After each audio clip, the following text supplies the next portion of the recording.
Hello, my name is Chris. You can call me LEC, and I'm going to be doing part 2 of my Alliance War set review for the Elder Scrolls Legends. In part 1, we covered the legendary leaders, the 5 faction leaders, the neutral cards, and the multicolor cards.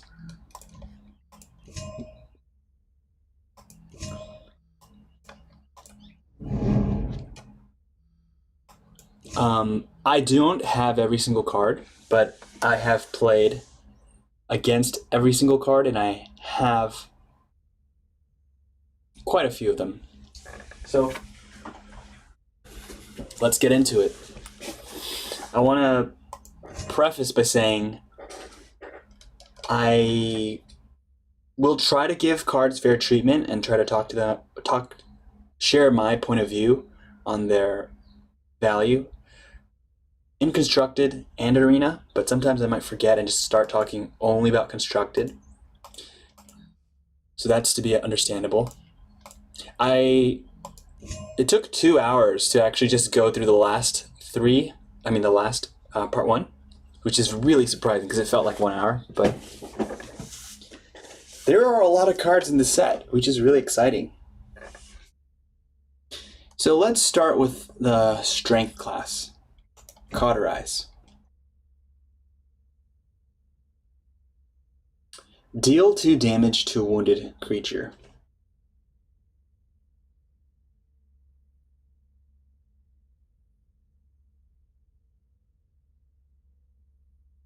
This is a card I've seen in market archer lists.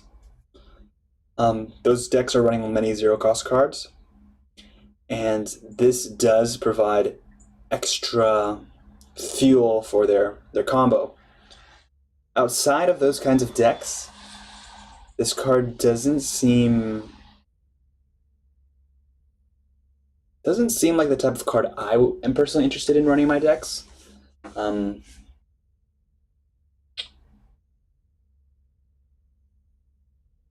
Yeah, it definitely can be very useful though.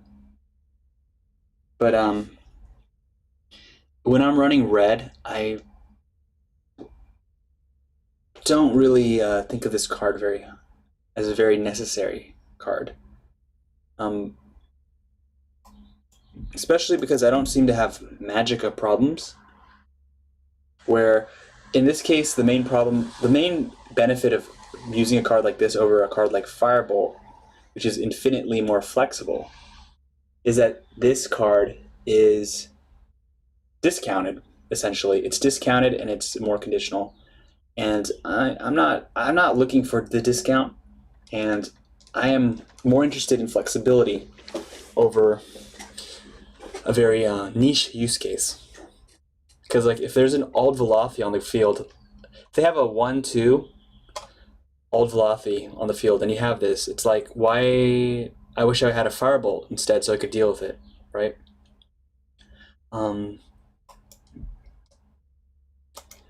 Abin Thread Cloak.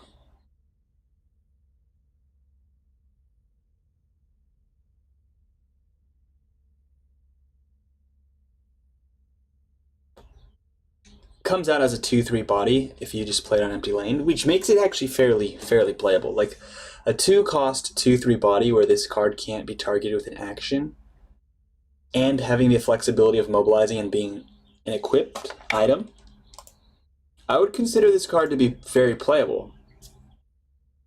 Now, thinking back to my Ebonheart and Covenant decks, would I play this in a control deck? Nah. No, not quite. I would rather have a Barrow Stalker for 2 mana. A Barrow Stalker is a 2/3 with the upside of Guard and Drain. So, also a 2-cost card just on curve, not being able to be targeted with actions, is really not that beneficial. I think that would come more into play if you equipped it onto a more high-value target. So a lower value.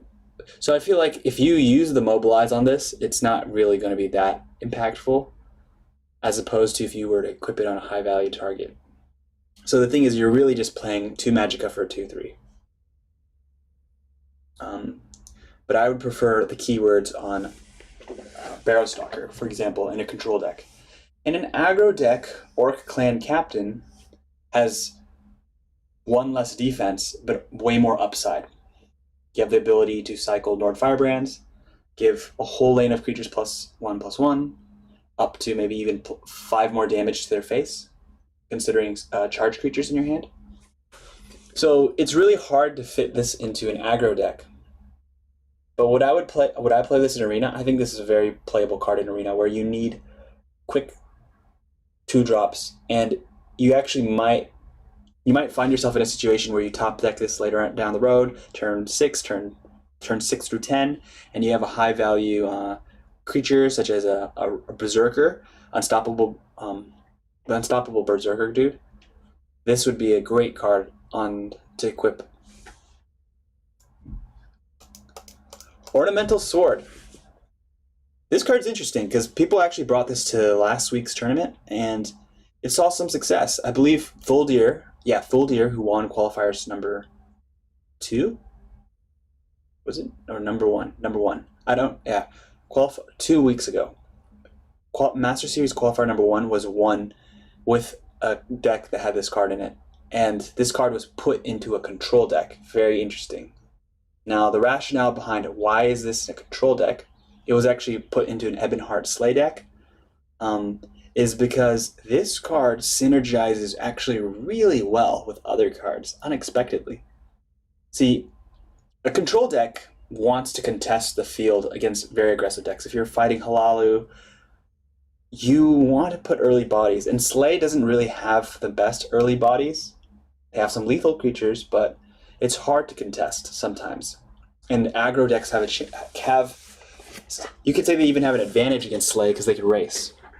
So I believe Thuldir was using this card, first of all, because it has the flexibility of being just a very decent 3/2 trade early board state just to help me survive.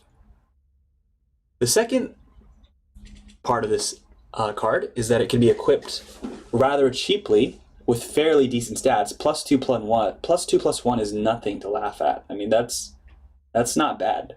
That's like a steel scimitar. But the breakthrough is where the card really shines, because in Slay decks they use Unstoppable Rage. So the strategy is you put a card that does not have breakthrough, you put Ornamental Sword on top of it, and then you use Unstoppable Rage, enabling you to kill your opponent. This really comes into play with the card Flesh Atronach. Flesh Atronach is a 6-cost card that has 1/1 stats. For every creature in your discard pile, it gets +1/+1. Slay discards and kills so many of its own creatures over time that it can get a sizable graveyard of like 10 to 20. And even if you have 11 dead bodies in the graveyard, your Atronach will become a 12/12. And when you put Ornamental Sword on your 12/12, so that's 8 magicka, right? 6 + 2, 8 magicka. You have 12/12. Now you +2/+1. You're 14 attack. If there is anything in front of it, like any small 1/1s or 1/2s, you can use Unstoppable Rage, and the breakthrough will basically can kill the opponent in an OTK from 30 health. This actually occurred in a very similar. This happened actually last weekend in Aini versus. I'm not sure what his name is. Let me check. Aini versus Frenzy. Frenzy didn't use Ornamental Sword. He used Improvised Weapon. But the idea was he used an item, put it on top of a creature that doesn't have breakthrough, use Unstoppable Rage, and the breakthrough just annihilates the opponent. So Ornamental Sword is very playable and constructed at the highest levels, and it's also very playable in Arena. I've actually had a lot of success with Ornamental Sword in Arena by just when you're running one of those more aggressive decks and you're just trying to like slam face. It has the same stats as the 3/2 There's a 3/2 2-cost little card, but this card's even better because it has the upside of being able to activate Mobilize. And as the designers of Mobilize said, Mobilize items by nature actually have charge, because if you put it on a creature that actually is past Summoning Sickness, you can basically add reach to your creature immediately. So don't be fooled by this card. Pact Othman. This card has probably been one of the more underlooked Othman cards. I think other Othman have been much more popular and constructed. And I've seen this card do work. Have I ever played this card? No. If you and I play so much Ebonheart, which is really interesting. I play a lot of Ebonheart, both aggro and control. And I have thought about putting this card inside, but in Ebonheart control, I barely have even 1 or 2 creatures on the board. And this card would have to compete with my other 2 cards. So this card's interesting because it's a 2-drop, but it isn't a 2-drop you can play on curve. If you play this turn 1 with Ring of Magicka, you have a 1/3. That's like trash. That's way worse than Ornamental Sword, because you wouldn't even have a green or purple card in play. So this is the kind of card that you're trying to like round out your curve. So you're on like turn 4, turn 5, turn 6. You already played a 4-drop, and then you play Pact Othman. That's where Pact Othman really shines, because a 3/3 for 2 Magicka that actually can remove a creature, that is pretty. That's pretty superb. I would say, unfortunately, that sequence of conditions does not actually seem to come up a lot in my control deck. Like, my control deck can't wait. I can't afford to have a 2-drop in my hand and not play him if I'm in an emergency situation or I'm being aggroed down. I'm struggling to have anything stick on the board in my slay deck. So like that means early game, it's all about survival, and everything that's hitting the board is usually trading and getting dying. And the way Ebonheart class works, most of our early game cards are green, not purple. So these green cards, like Thieves Guild Recruit, Fighter Guild Recruit, they're getting smashed in the face. Even the purple cards are things like, what do you call them? Tree Minders. Like, this is a 1/1. Like, you're putting that in front of potentially a Young Mammoth. You're putting that in front of a Daggerfall Mage. These cards wouldn't stick long enough for Pact Othman to have impact. In an aggro deck, we are struggling to find, I mean, we have so many 2-drops to choose from. I mean, this card, if you're looking at it, you have to compare this card to the 2-card Mournhold Trader 4/4, right? It's very, very impossible to see a world where this card could ever take Mournhold Trader's place, even if it triggered all its abilities. So I think this is why Pact Othman has not seen too much play, but the card has tempo swing potential. Like, this card, if it gets those sequence of conditions where there's already, you're rounding out your curve, there's already a green and purple card inside, it's definitely a high value 2-drop. It's just not a 2-drop you can play when it's turn 1 or turn 2. And the whole environment's stacked with other great 2-drops Ebonheart has access to. Because you pretty much do not want to play this card in any other deck but an Ebonheart deck. Like, how could you... I mean, someone could play this in an Archer deck just to be a 3/3, but you could definitely not play this in a Warrior deck where you just have red and purple, because then you battle, deal 1/3 damage. Why don't you just have Ashlander Zealot at that stage, right? So this card is only meant for Ebonheart. Salvage. Choose an item in your discard pile. Draw in all items with the same name with your discard pile. So I've been asked about this card before, and I love the artwork. It's cool to see this like orc guy. He's tired. He just beat up so many people, and I mean, I don't really think he's salvaging, because he just looks like he's He's tired. Salvaging to me is like he's like looking around, scrounging.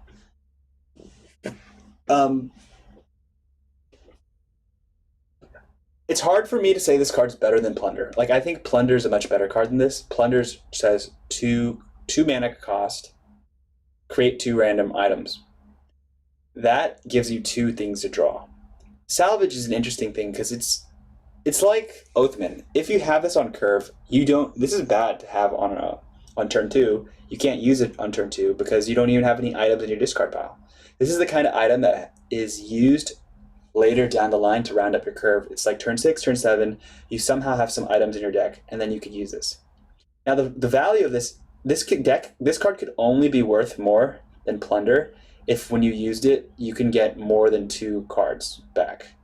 And that's kind of hard because that means you'd have had to have drawn 2 of the exact same card and put it on creatures, and then had to go to the graveyard, and then you have to use Salvage. So it seems like a super huge tempo loss. So this card, essentially, from what I understand, can't effectively be used in an aggro deck. Because in an aggro deck, I would rather not have these conditional strings attached, and I would rather just put guys on the board, and I have extra magicka left over, use Plunder, find extra tools, and then I also have surprise factor. My opponents don't know what I got, and I can react using the cards I got from Plunder. Versus Salvage is a little predictable. I mean, they see what you just drew, and you have the conditional that those items need to be the same name, which is pretty tough. Like if you're putting this in a tricolor deck, what's the chances you have drawn the same card twice? And that's the problem. You'd break even if you did that. If you drew the same card twice and you use Salvage on a Steel Scimitar, you just got 2 items back. Well, Plunder would give you 2 items too. So to really net a profit, you would actually have to salvage 3 copies or more of a card. And that's not easy. So this is not an easy card to use. Now, does this card have potential value in a combo deck where they're trying to use a very specific item, not an aggro deck, but a deck that is like trying to loop the same card over and over and over again? Maybe like a Battle Mage deck using Tomes of Alteration, using Master of Arms, using Dragon Priest Mask. That's the kind of deck that I could potentially see Salvage being abusable in. Because Salvage needs to be abused to even justify its placement in the deck. And it needs to have a very specific game plan. Battle Mage is a dual color 50 card deck, so you have a lot higher probability of getting the same copy of the card. Because you don't want to be playing a card like this, I think, in a tricolor card, because it's just not consistent enough. Like, you would hate having this card in your hand more often than not. And the thing about Salvage is, to really shine, I think you'd need to build a deck around it. Which basically means it can't be considered playable in Arena. Because this card has the potential to infinite loop something. But that something needs to be planned for. And I don't think people have actually discovered what that is. And people haven't really tried. So Salvage is a card that people are not looking at right now. But as more items get added to the game, as better items get added to the game, Salvage becomes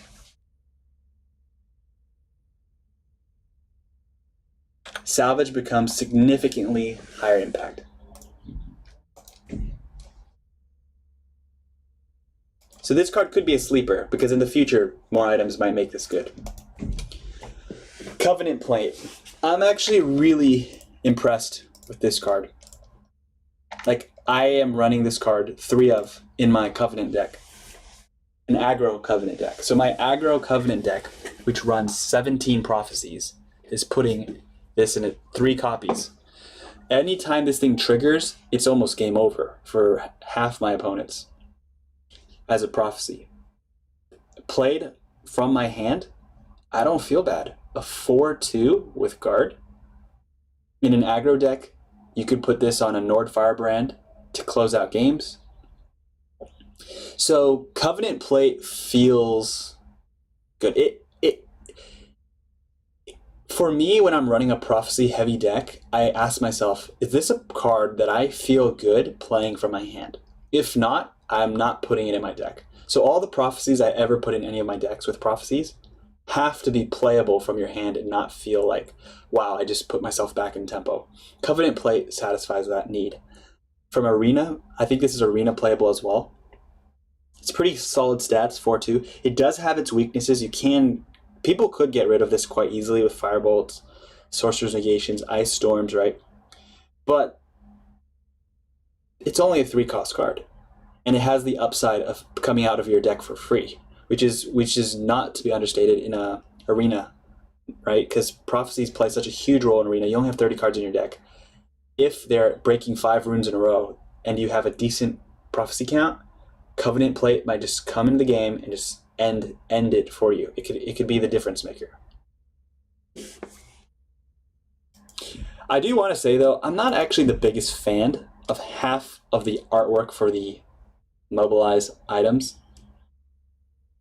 And I feel like they could be so much better. Just put that out there. Covenant Masterpiece is probably an exception. I really like that art. But there's something about just staring at this. It doesn't look super impressive.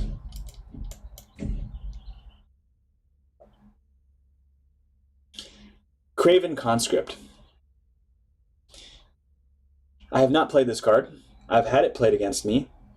I have seen it activate, and in those cases, it wasn't that hard to deal with. But this card seems to have a lot of potential, because there are quite a few ways to activate Craven Conscript and get him online. You could silence him. You could put an item on him, which is becoming increasingly more easy to do because there are so many items in red, right? And this new set introduced so many new items that have mobilized, which basically won't be dead cards in your hand. On top of that, you have Dress Renegade. You have creatures that can remove Shackle or make your creatures immune to Shackle. So Craven Conscript seems to be a good fit for decks that have silences, ways to remove Shackle, and that have items. So House Dagoth could probably play this card. I feel like the problem with the people who played this card against me is they usually ran out of cards too fast.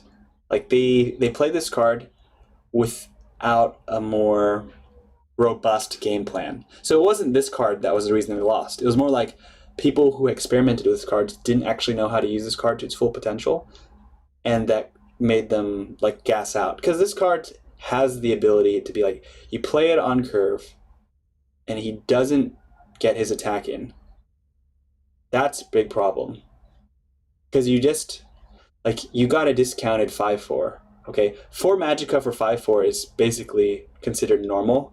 You can look at other Ebonheart cards. There's a lot of 4 Magicka 5/5s. I mean, that's a Bleak Coast Troll, right? So you need to attack with this guy the next turn if you play him. Otherwise, why are you playing him? Like, you need to activate him.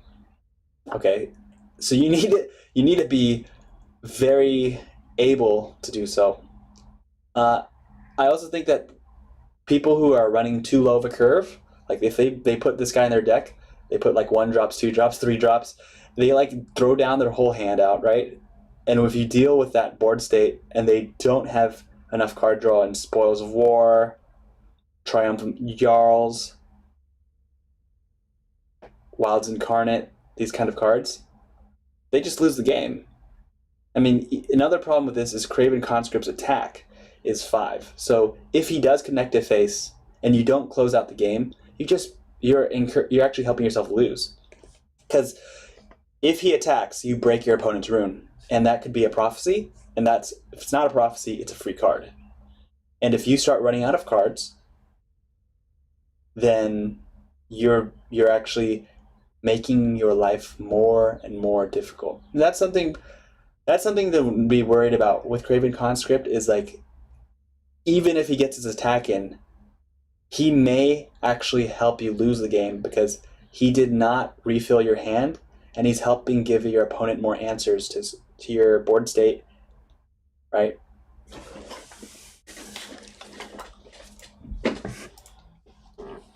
Oh, we should have looked at the premium one. I didn't even know I had premium. Oop. If you have any questions, comments, or concerns, feel free to share them. Fighters Guild Berserker. I see this card played a lot in Arena, and I've played him a lot. Being expertise, he seems most easily activated in Guildsworn, although Guildsworn and Covenant they have more than enough ways to activate expertise. 3 magicka for a 4/2 with the ability to burn for 2. Very consistently can make this card very good, because if you can activate this guy twice, you did 4 damage. So when you compare him to Craven Conscript, perhaps Fighters Guild Berserker is actually easier to activate, because you can activate him the turn you play him turn 4, or even turn 3 with a 0 cost, turn 4 with a 1 cost, or with Ring of Magicka, get something in, and get that extra burn in. His stats also make it very... He can trade up, so he can take out much more expensive creatures. And, you know, even though he has a low health total, his cost is not overly excessive. So if he goes down, you usually don't feel that bad about it. So this is the kind of card that is good cannon fodder, and his upside can be quite enormous. Like, if you keep him alive with maybe a guard, and he's able to trigger expertise more than 2 or 3 times, this guy's value, he starts going exponential. So he has the ability to be exponentially beneficial.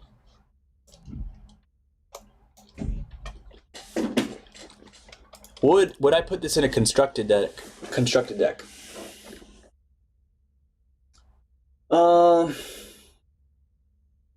It's interesting because in decks that have blue, Camlorn Hero does the same thing, but actually activates the 2 damage to the face once, but automatically.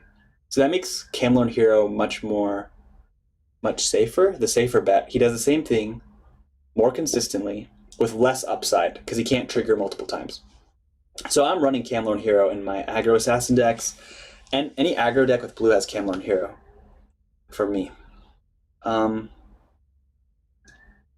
And some of those decks just don't have enough ways to trigger expertise to really make this guy worthwhile. In decks with purple, Young Mammoth, 3 mana magicka, 4/4, I would always choose Young Mammoth over this, because Young Mammoth's breakthrough is very high impact, especially in decks that run a lot of items. Breakthrough becomes more impactful because you're not just talking about your baseline 4/4 stats. We're talking about getting super jacked with Covenant plates, etc., etc. There's a lot of ways to get big, and those same cards that you would be trying to trigger expertise on might be Steel Scimitars that the Young Mammoth could just benefit from more easily. Fighter Guild Berserker also gets traded down really, like, even though he could trade up, people can trade down to him. So like 2 drops can kill him.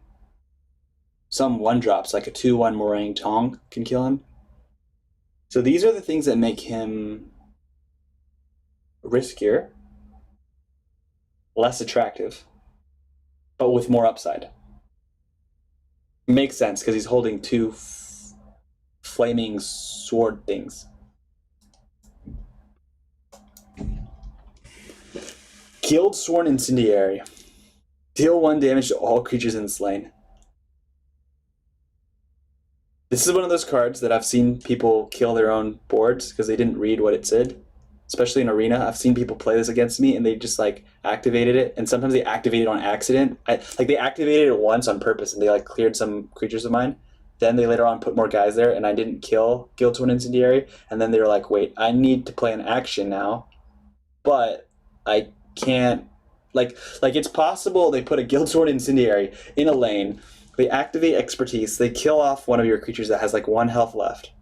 And then you're just like, okay, I'm not putting anything in that lane again, so I'm just going to put everything in the other lane. And you control that lane. Then they're forced to put more things in the Guildsworn Incendiary lane where they end up there's a situation where they got more actions, more items, and whatever, but all their creatures are stuck in the same lane as Guildsworn Incendiary, and Guildsworn Incendiary starts becoming a bottleneck because he starts killing their own guys on accident. That actually happened multiple times. It might have even happened every single time I've seen this card played, which is kind of flavorful, I guess.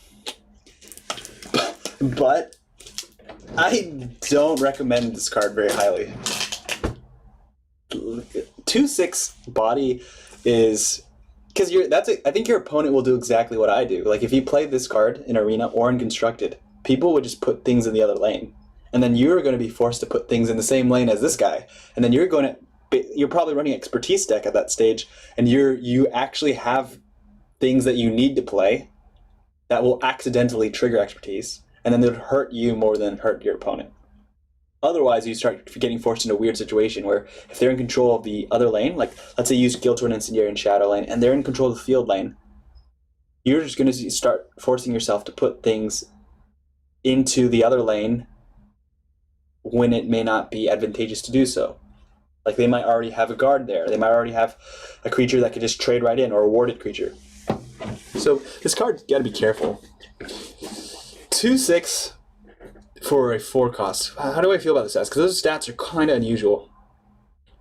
Bullywog, Tide Dude is a 4 Magicka 2/6, and I like that card. The guy from Isle of Madness, 4-drop, purple endurance.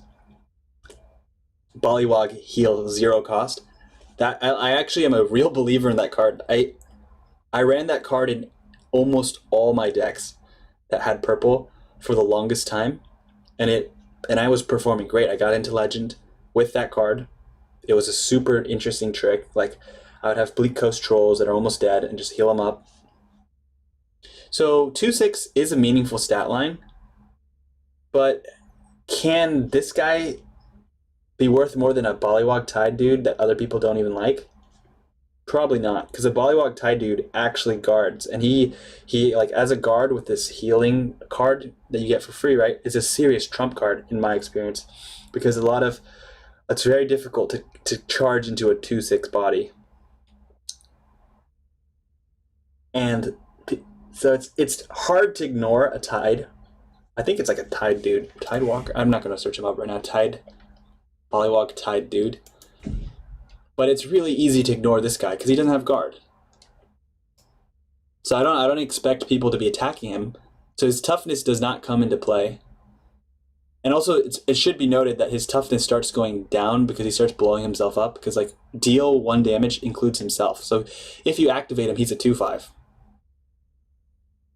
Then he's a 2/4. So he starts chipping him at himself. And his attack is not meaningful enough.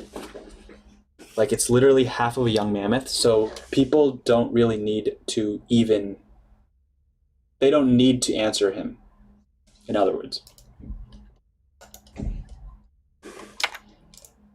Pact Shieldbearer.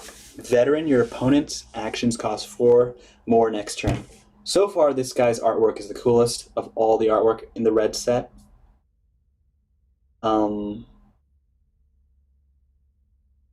I've been playing him in my Ebonheart aggro deck. He has been impactful in specific matchups against combo decks like Market, where they're running all those 0-cost cards. He can win the game right away. Like it's possible that your opponent's kill turn is next turn. You have a Pact Shieldbearer on the ground. He's a 3/5 stat line. What are they going to do? They're going to they can shackle him. That's one way. With Paralyze, they can, and that's pretty much it, because they're not going to be able to use their resources to bring him down. They're not going to spend 5 curses on him, for example. So they have the shackle option, which means that when you're playing this card against Market, you usually want to get him online, like on the ground, a turn before you think they have the kill turn, just in case they can do the Paralyze, right? Because if he gets the attack off, the next turn they can't cast any spells. And if you've set yourself up correctly, it's possible to close them out from there. Now, this is coming from a guy who has 0 Witherhand Cultists. Not because Witherhand Cultist is a bad card, it's just that I don't have him. So, does this card ever make more sense than a Witherhand Cultist?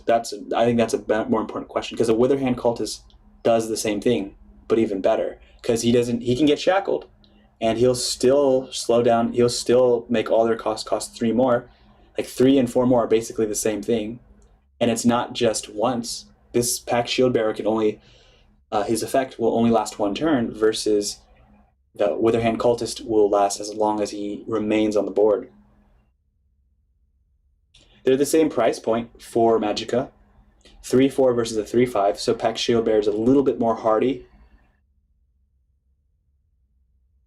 I think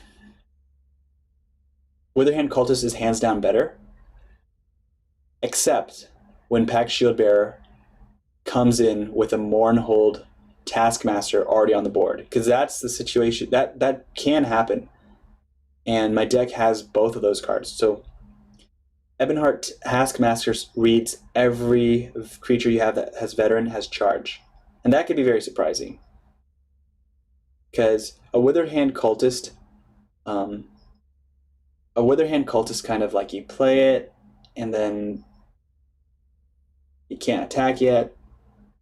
It's not really a surprise factor. Like, people kind of expect it. So sometimes people, good players, if they think, there are so many Witherhand Cultist decks out there, so there are things people can do to plan ahead. Like, okay, if he plays Witherhand Cultist, what am I going to do? Like, that's probably what a more experienced player would do. And there are situations where Pact Shieldbearer can just boom, charge. But that being said, I think the chances of that happening are far less, and they're more conditional, because you can just draw a Witherhand Cultist. You don't need anything else on the board, versus Pact Shieldbearers. That's his only time that Shieldbearer would be better than a Witherhand. So I don't expect this card to see much play. I can't expect it to replace Witherhand Cultist anytime soon. But this card may see much more play if the Veteran keyword starts to get more popular, because the Mournhold Taskmaster is a great card with the Forerunner, and those 2 cards are already really good. But the other Veteran cards are quite lackluster, and because of that, giving your Veteran creatures charge doesn't do that much for you in Constructed, because the Veteran creatures that you can choose from seem to be a little bit wonky.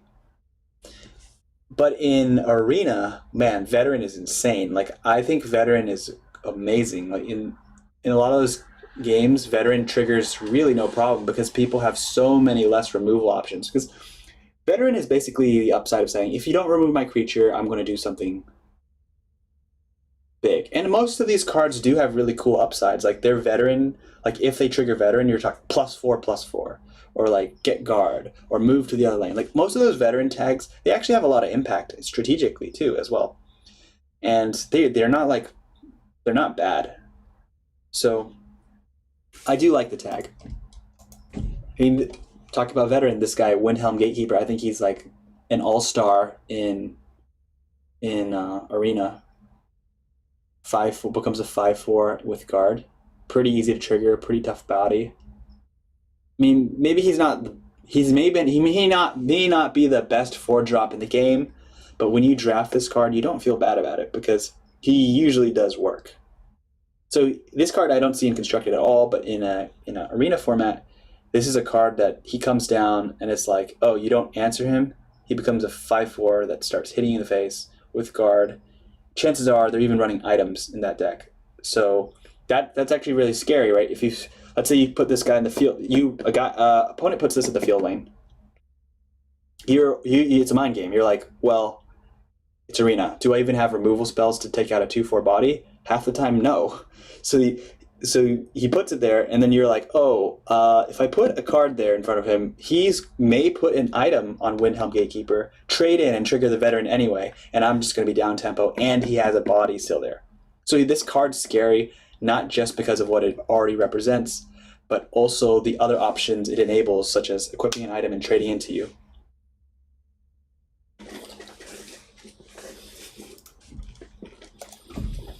Fighters Guild Elite.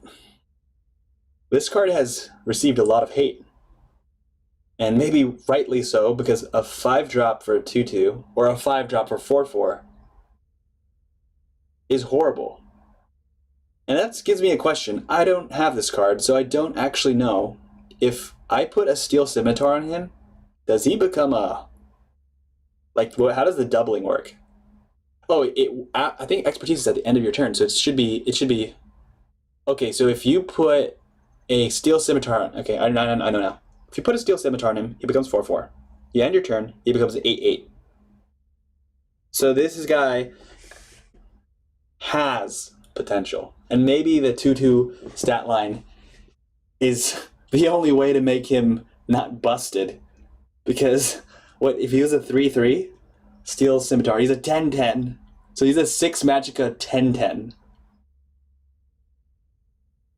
Interesting.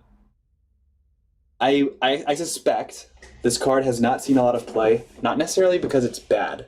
Because actually there are a lot of cards that look bad on paper, and this card is one of them. But it's also because he's very niche. And that he's the kind of card, being a non-unique legendary, that is a low priority craft. Not because he's bad, but because he has... You need 3 of him to actually make your deck meaningful at a high level. And not everyone can craft 3 of a card and then experiment with him and then figure out, oh, do I like Fighters Guild Elite? So I think people have stayed away from Fighters Guild Elite because they have a lot of other cards they need to craft. There's like a long list of cards they want to craft, and Fighters Guild Elite is like a question mark. Like, if I put him in my deck, well, I don't even know how to play expertise decks. If I crafted him and I made an expertise deck, like, he might not even work in that deck. So it's a little bit of a risky investment, you could say. That being said, if I had 3 of him, now that I'm thinking about it, I probably would try him out. And I probably could find a deck that would be pretty scary with him, because I do like my Steel Scimitars. And let's just think about this for a second. This guy with Covenant Oathman. Covenant Oathman triggers on Cloak and Dagger. Cloak and Dagger is normally a +2/+2 for 2 Magicka, right? It becomes +6/+6 for 2 Magicka. So if you put Cloak and Dagger on him, +6/+6, that's 7 Magicka. He doubles. He's a 16/16 for 7 Magicka. And that's interesting to note, because 7 Magicka 16/16 doesn't actually sound that bad. It actually sounds kind of playable in red right now. Red includes Ebonheart. Ebonheart can ramp up like crazy. What if you had 1 Fighters Guild Elite in your deck? He's a 2/2. It means an Ordurnian Necromancer could bring him back. So that's one of the plus sides of being a 2/2. So that's an interesting one. Then Covenant could potentially play him because he's red. So Covenant also could play Necromancers.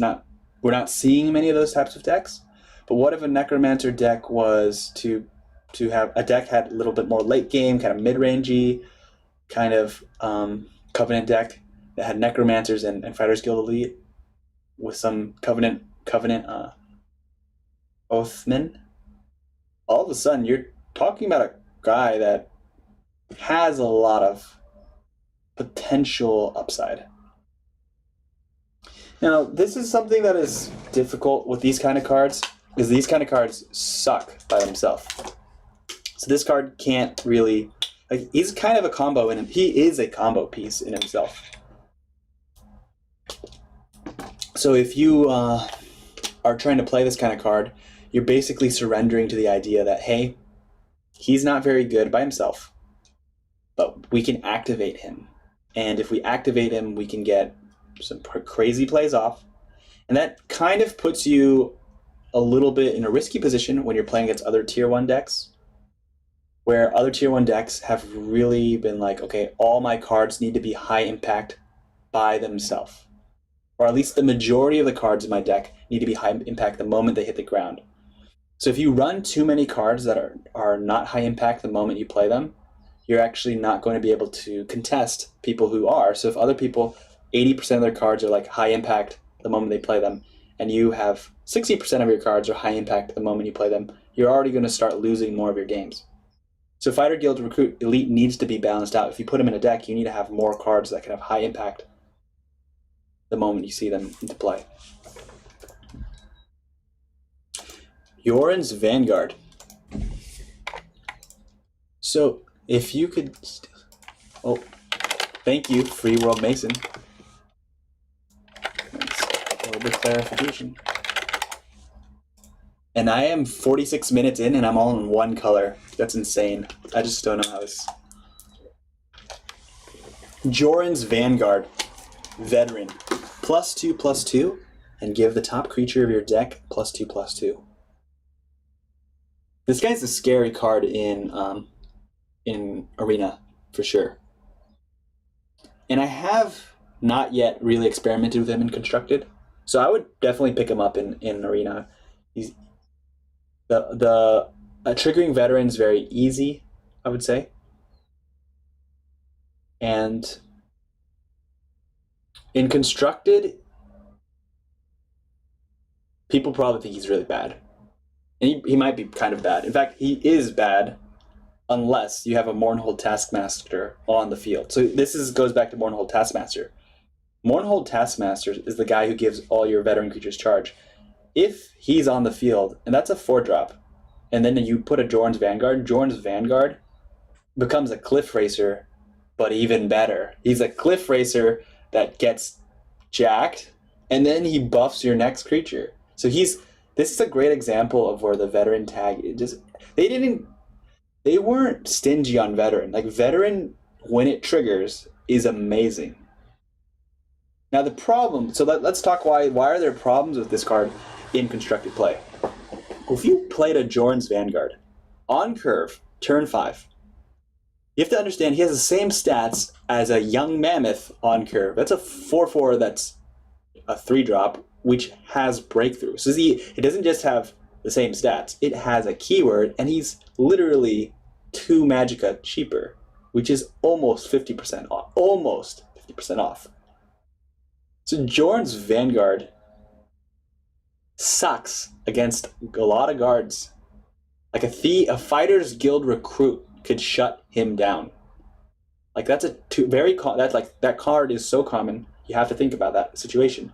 It's a 2 Magicka guard lethal that if you put it in front of him, he just completely shut down Jorn, because this guy can't trigger Veteran anymore because he's just going to trade in and die. So this is interesting because Ebonheart is a 75 color deck. Actually setting up Jorn, Mournhold Trader or Mournhold Taskmaster and Jorn's Vanguard is a little bit difficult, but it should be possible if you ran 3 copies of both of them, because in my experience, Ebonheart aggro has access to insane amounts of card draw. Like, we have Triumphant Jarls, we have Spoils of War.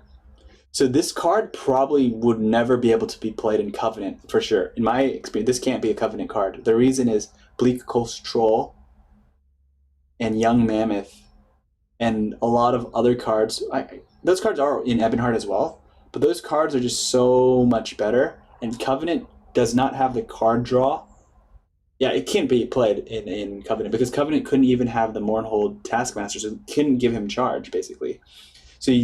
So in Covenant, you can't give him charge, and on top of that, Covenant lacks the card draw to basically have the ability to give him charge faster. So they think he's not a Covenant card, but in a Ebonheart deck, Ebonheart has enough card draw to basically have other options, and they don't want to play Jorn's Vanguard on curve necessarily unless Mournhold Taskmaster is already on the field, which they have access to because those are their colors, and they have the ability to dig deeper into the deck with Spoils of War cheaply. In an aggro deck, you could get Spoils of War online for 1, 2, 3 Magicka fairly easily, or a Triumphant Jarl, and this guy can be very impactful if he gets the Cliff Racer thing off, right? Now this stipulates on the fact that you're assuming the guy that you play, let's say you got the card draw, you played the Taskmaster on curve, and you have Jorn's Vanguard in hand ready to go charging in, and then they lightning bolt the Taskmaster. And unfortunately, that's how games work. I mean, people who build their decks as control decks to stop you make sure they have lightning bolts and ways to answer your turn 4 plays. So that's kind of the problem with this kind of alley-oop kind of setup play, is that you're kind of banking on your opponent dead drawing, not having things like sorcery. I mean, even a silence. I mean, you're kind of banking on them not being able to interact with your board state that you're setting up with. And that's something that the big difference between constructed is you need to believe that they will do that. In Arena, you can believe that they cannot do that. So in Arena, can they remove your Taskmaster? I mean, they can't. And if you don't even have a Taskmaster, can they even interact with the Jordan's Vanguard easily? They have less removal options. But that being said, I am willing, and I probably will next month. Like, this month is a little interesting because we have qualifiers, and I guess I'm trying to get top 100. So I am. So I can't experiment too hard because I already found some decks that work really well. But this is definitely a card that, let's say next season starts, I would probably start the season with 3 of these guys and just like fine-tune the deck from there. Like, I'd be like, okay, I know Jordan's Vanguard's great. Like, if this card can go off with the Cliff Racers, like a Cliff Racer effect, this card is amazing. So I'll give him a shot.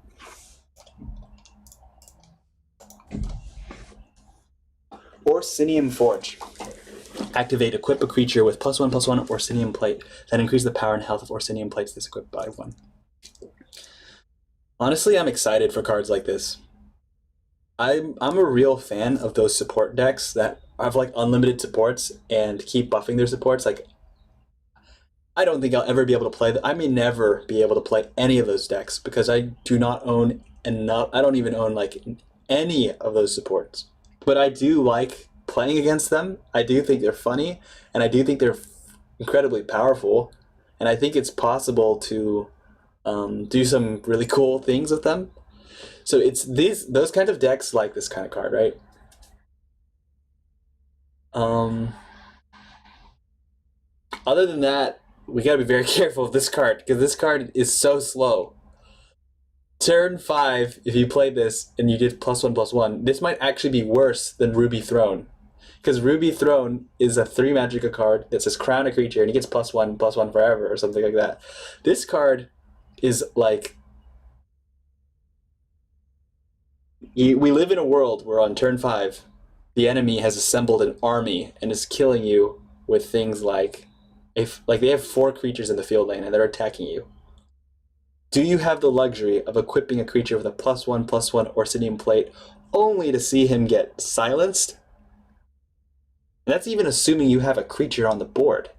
Because like, if your opponent on that aggro beatdown plan, they have like 4 creatures in the field lane and they're like attacking you to death.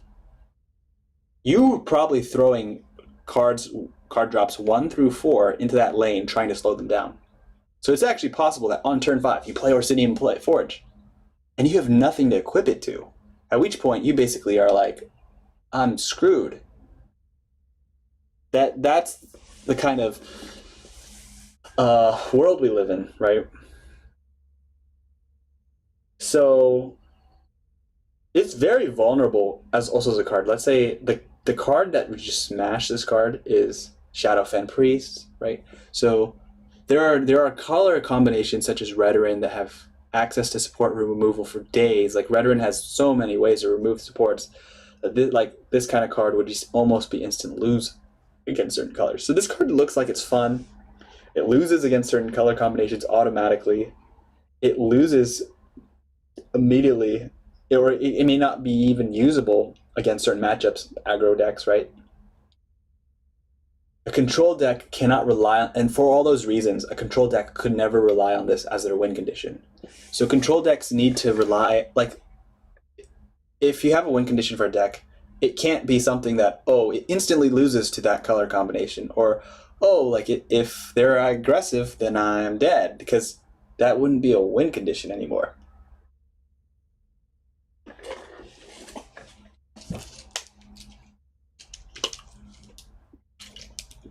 That being said, I think I've lost a game or so to this card before. I don't exactly remember how, I think it was an archer because like I think there's this interesting deck that there's this one specific person who plays this one specific kind of deck. It's an archer support based control deck, and it's hilarious. Like it's not just hilarious; it's actually good. Like this deck doesn't just play. I don't think it plays this Forge version that often. It plays the other one, the 7-cost Hrothgar Forge. Give random items to this thing. That guy's deck actually he mastered that deck type, and he throws in like he has like Namira Shrines, all those things, and he's like really comfortable with you almost killing him because he has giant bats, and his game plan revolves around, I'm gonna like almost die, I'm gonna get 2 Hrothgar Forges online, and look, you can kill one of them, but I have like Namira Shrines for days, so he has like so many supports.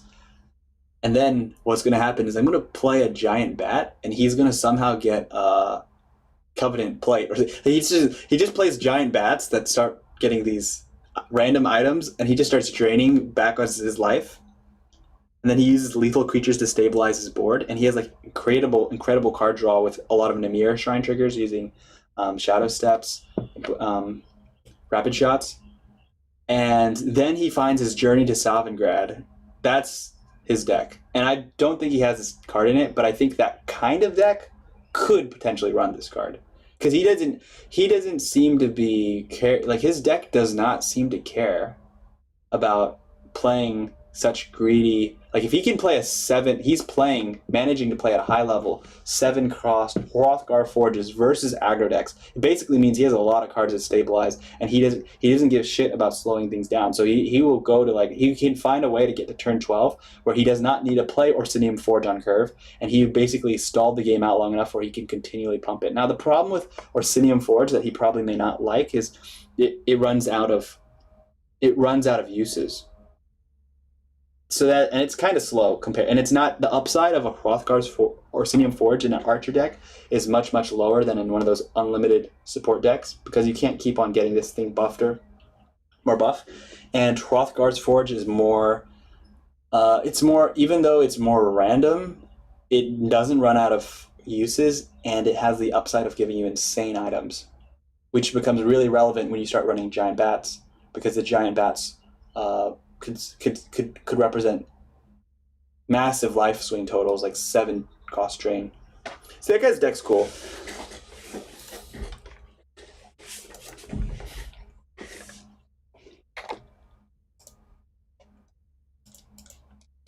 High Rock Stalwart. Summon +2/+2 if you have an item in play.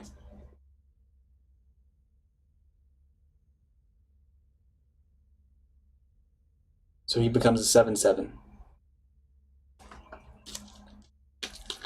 Seems like a scary arena-based card. I've definitely seen him in arena put in work. It doesn't seem, if there's so many items again, triggering this would be not a problem.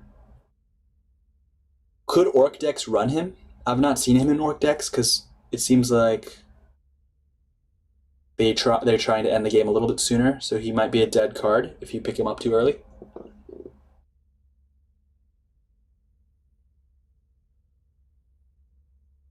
But he's huge. Like, this guy's huge. Like the kind of problem with this kind of card is in your aggro decks, you also can get a 5/5 for 4 magic cost. And honestly, a 5/5 on turn 4 is probably better than a 7/7 on turn 6. The reason is, on turn 4, he could have sneaked in 2 or 3 attacks. By turn 6, you're starting to attack them at a magicka cost where they're starting to get access to things like Dawn's Wrath, Piercing Javelins. And his attack is so big that if you start going face with him, you're actually increasing the probability that he'll find those tools because you're breaking runes. So you're actually this is the danger of cards like this. Magic the Gathering is different than Elder Scrolls Legends in this main regard, where if you're attacking someone with a 5/5 in Magic the Gathering, that's always better than attacking with them 4/4. But in Elder Scrolls Legends, attacking with a 4/4 is actually better than attacking with a 5/5 in so many situations. because of the rune break system. So in Magic, you might be like, I got a 7/7 and he's got to hit you in the face. There's no repercussion. Hitting someone a 7/7 in Elder Scrolls Legends can get heavily punished. Especially if your resources are overly invested in a High Rock Stalwart. So another way of putting this is, if you had 6 Magicka and 7/7 worth of stats, I would rather have it split up into smaller guys. Like, it's better to have a 3/3 for 3 Magicka, and then another 3/3 for 3 Magicka. Then, so I'd rather have a 3/3 and a 4/4 rather than a 7/7, because a 7/7 becomes, you're too invested into a single resource, and if he is answered, you're in a lot of trouble. And single target removal, right now, it seems like single target removal is favored over board clear. Like, at the exact moment, I have not run into many ice storms at all. Like, people are not ice storming people as much as single target removal. And I think this is interesting. This probably has to deal with the fact that Covenant and a lot of other aggro decks that run purple can't actually be answered cleanly with ice storm. Like, ice storm is being heavily, so ice storm is so much better against Halalu and sort of these go wide, weaker statted creatures that have less than 3. The aggro decks that are becoming more and more popular have Ward, they have Young Mammoths, they have cards that have, like, even a 5-drop, like a Sword of Revenge has a 5/5 stat line.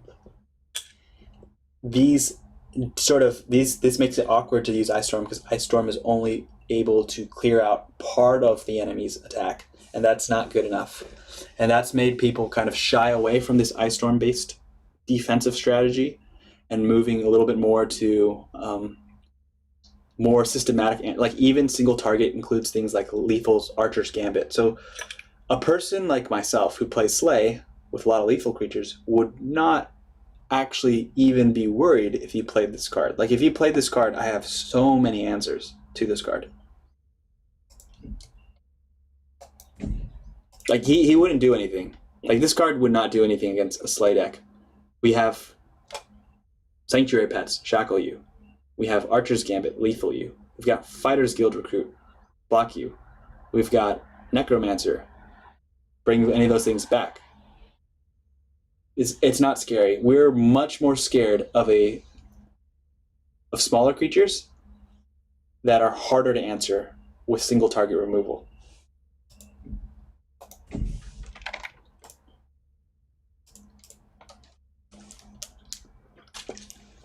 Lyris Titanborn. At the start of your turn, destroy your opponent's front rune.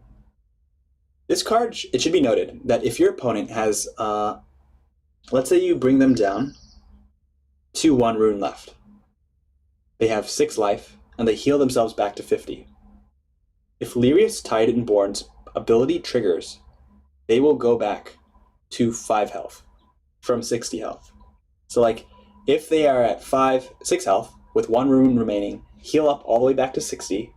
This thing says, destroy your opponent's front rune. It cuts all the health they gained back and goes right back. It removes the last rune marker, so they would go back to 5, because 5 represents your rune has been broken, right? And it's also worth noting that if they have something like 21 life and this triggers, they lose 1 life. So if they have 21 life, that means the rune is still intact at 20. It will just break the next rune. So using Lyris Titanborn to your advantage involves understanding how that works, because you would really prefer it to do a lot more damage than 1, right?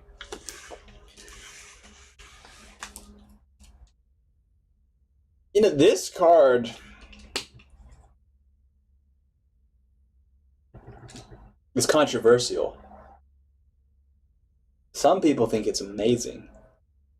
Some people think it's horrible, like it's so bad. I don't have the card, so I can tell you what I think about versing it. I think that this card suffers from some of the same problems as the previous card. we're in a single target removal meta.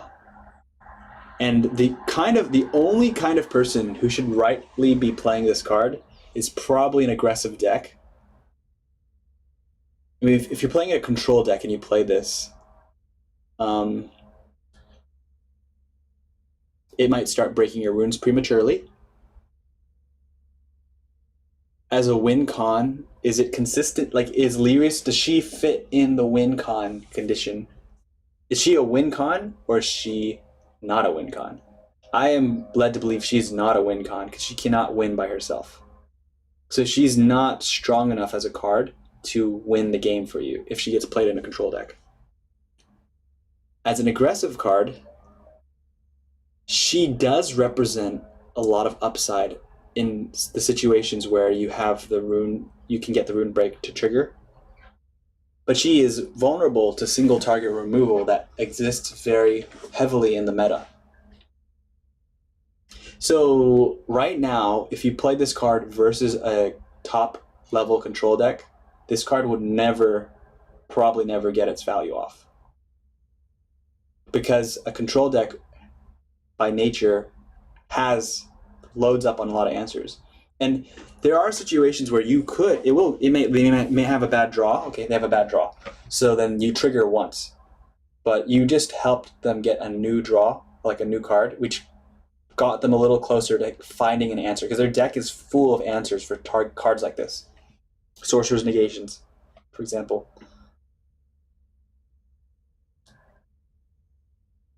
The real question I think about this value is, how does this card perform in an aggro versus aggro matchup? Is this card good in an aggro versus aggro matchup? Is this card better than a Sower of Revenge? Because a Sower of Revenge has the same stats, 5/5, but it's cheaper, 5 magicka. And when he dies, it basically destroys your opponent's front rune by dealing 5 damage. So the card to compare Lyris Titanborn to is a Sower of Revenge.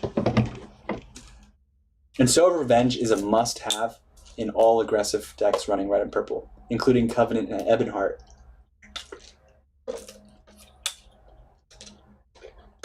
So the fear with this card is you play this card and he just gets removed, and then you already ran out of tempo and you're out of gas and you're at the end of your curve and you can't finish the game out. That's the fear of Lyris Titanborn.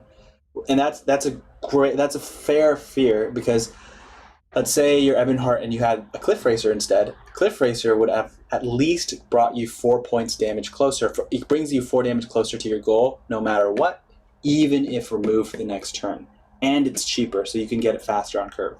And the idea, that's exactly what happens to Cliff Racers. Let's say you're against Telvanni. You play a Cliff Racer, boom. Usually gets removed the next turn by like a Venomous Viper or something.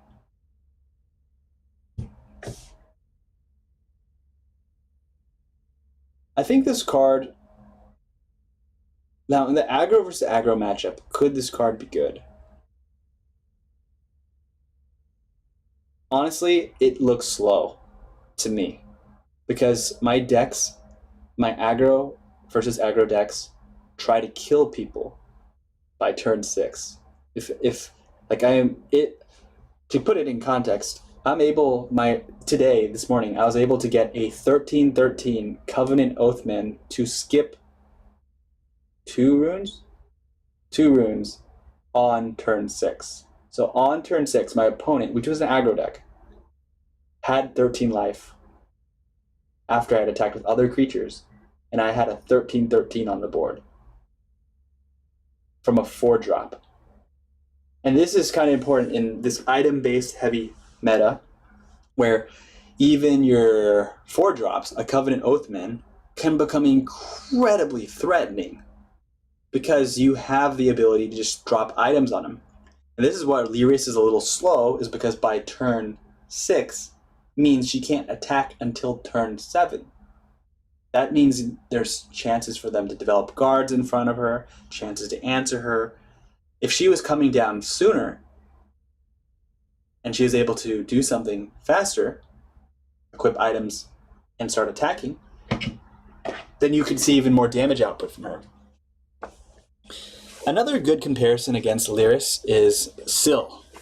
Sil, 6 magic cost, 7/6, and turns the lane into Dementia, deal 3 damage if you're the highest creature on the board on that lane. I find it hard to believe Lyris is better than Sil. Because Sil is a scary beast. Like 7/6 and changes the lane. Usually decks that have Sil will be able to trigger Sil over and over and over again. And that is that consistent stream of burn can close out games. So that's the cool thing about Sil. Sil's very, very tough to remove. You have to be very specific with what your removal is. You have to have like Piercing Javelin. You have to have Archer's Gambit. You have to have... But even if you remove it, she has the ability to impact the game after she has left the world. So, while she might be a fun card, I have a feeling Sil is better. I have a feeling that she's too slow for aggro decks, aggro mirrors specifically. She's not playable by control decks because she's not strong enough of a win condition.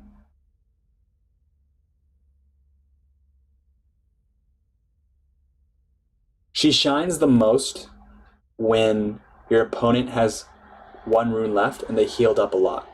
That's the best situation. You can get the most value out of her. She can do like 50 damage.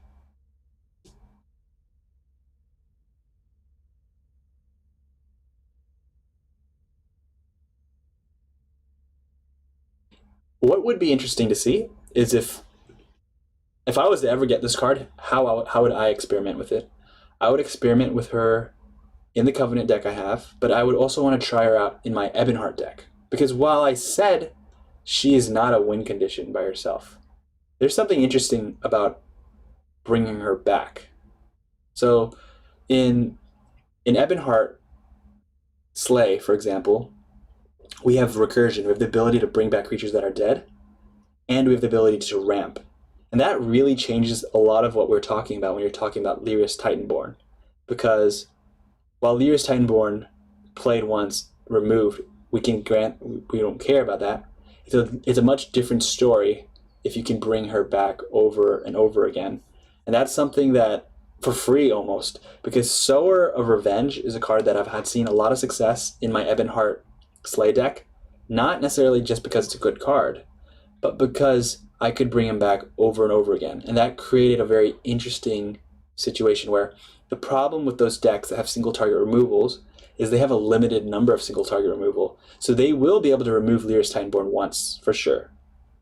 But can they remove her twice?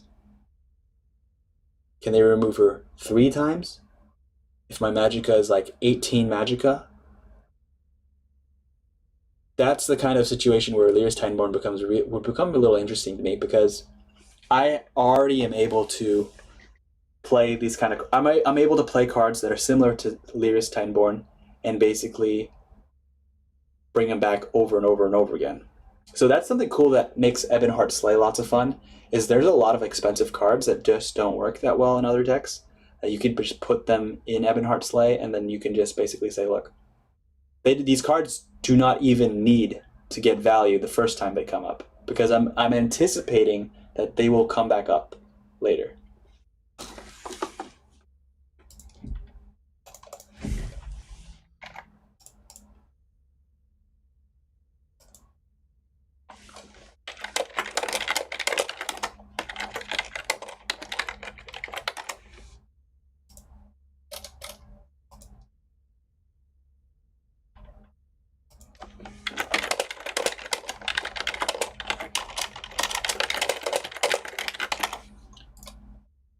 Guildsworn Bloodluster.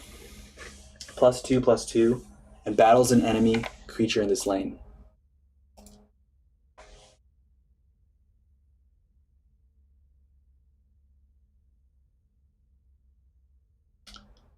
I wish this was a 6-cost card. 7 is definitely pushing it. Like 7, the reason why this card's 7 is because this card is very strong. I think this card's strong. I've seen it played and constructed. People struggled with it, and they needed to really activate it. Like, it was not a card that people could play on turn 7, generally speaking.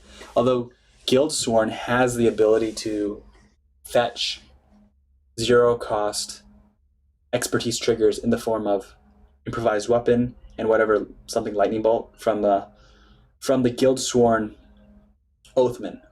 So this card is like brothers with the Guildsworn Othman. I mean, you could even put the improvised weapon on the Guildsword Bloodluster, and he's a 7/7 battle enemy creature in this lane.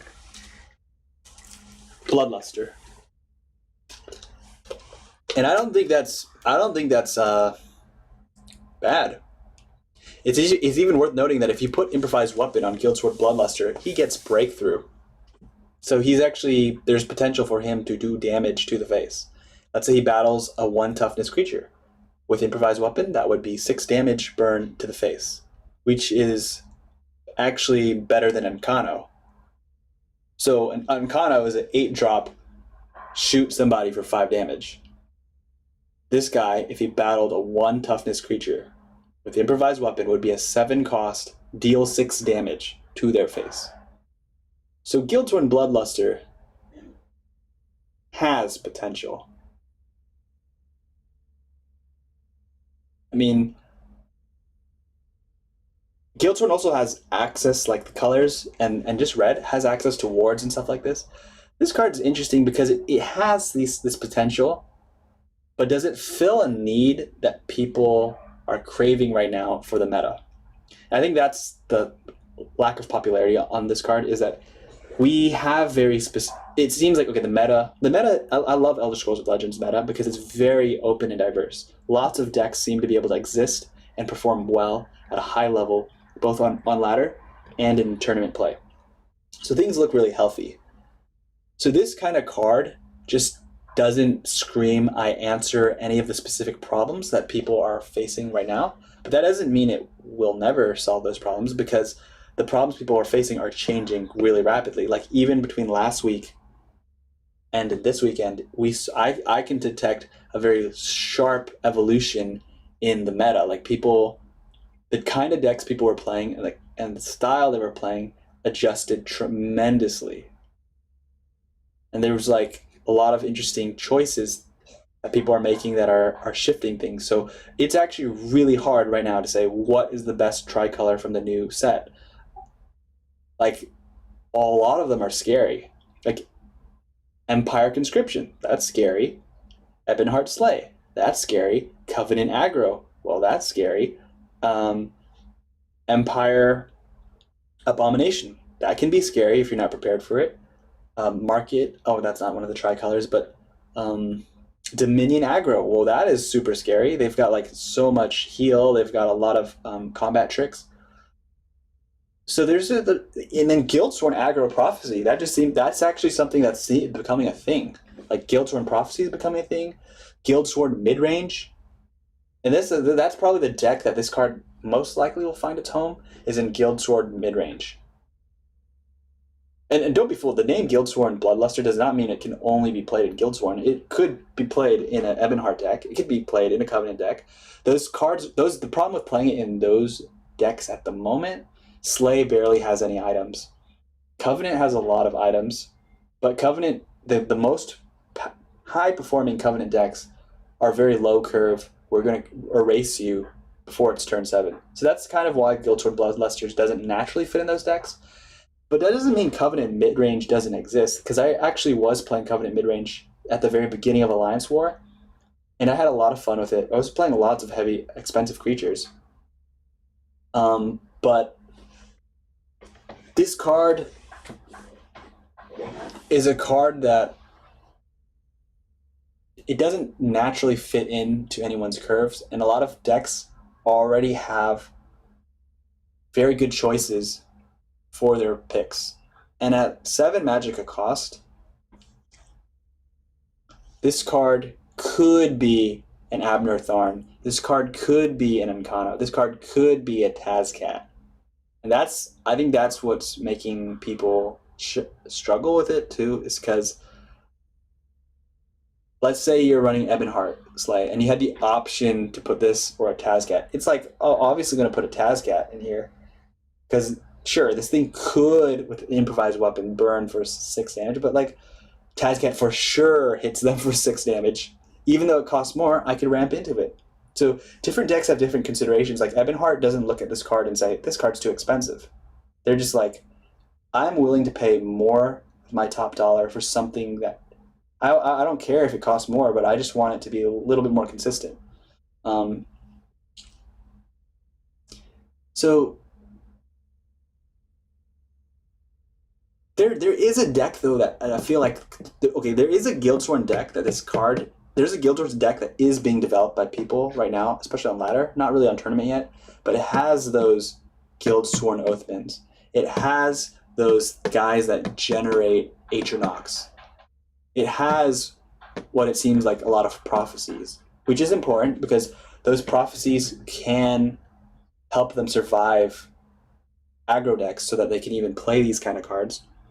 And they have so many expertise triggers, and from my experience playing against those decks as an aggro deck, those decks are very good at stabilizing. So like those are like those mid-range decks have some good early drops, and then they have enough prophecies to basically stall you out, and then they start looking for these like.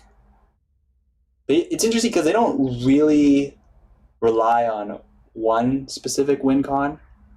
Like they're not like a control deck that relies on Sothasil or a Parthenax from a scout deck. They don't rely on those cards. They're relying on things that are a little bit cheaper, 5, 6, maybe even 7 costs could fit in there, and then they play this. And this card might even work well with the Master of Incubili, like that card that is a 4 cost, I believe. I believe it's a 4 cost card. Yeah, this card probably synergizes really well with that card, right? Because this guy will start battling people. So expertise has the potential to get out of control, and I just realized something. This card can trigger over and over again. So like this card doesn't just go off once like a veteran card. This beast could go over. This card could trigger like infinitely. So you could continually ramp up, get expertise value off of it over and over and over again, if you found a way to sort of, if you have enough triggers. But the Guildsworn